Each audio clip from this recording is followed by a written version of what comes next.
Lo salmo que estudiamo lo abbiamo.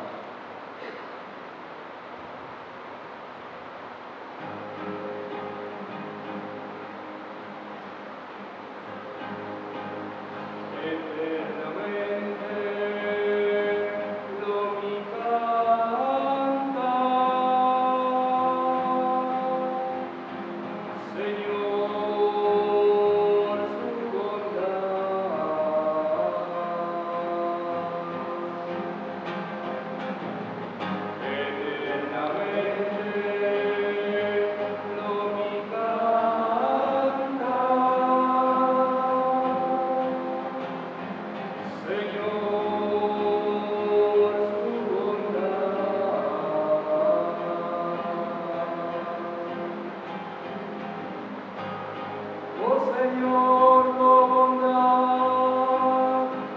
lo mi canta eternamente.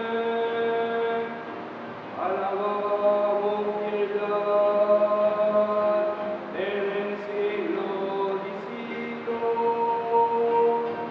Misa tu bondad,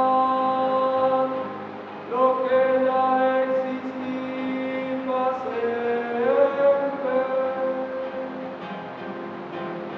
Hubo piedad, la firme funda del cielo.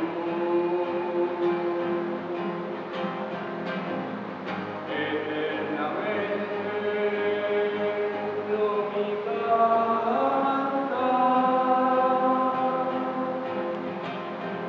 Señor, su bondad.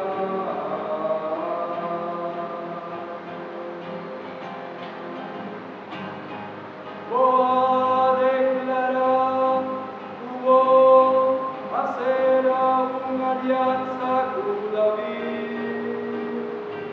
escogido, los invitó, y tu ahora solemnemente, su descendiente, lo reina para siempre. Tú lo guardas, su trono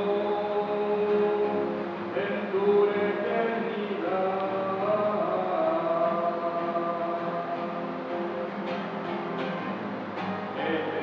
Eternamente lo mi canta, Señor, su bondad.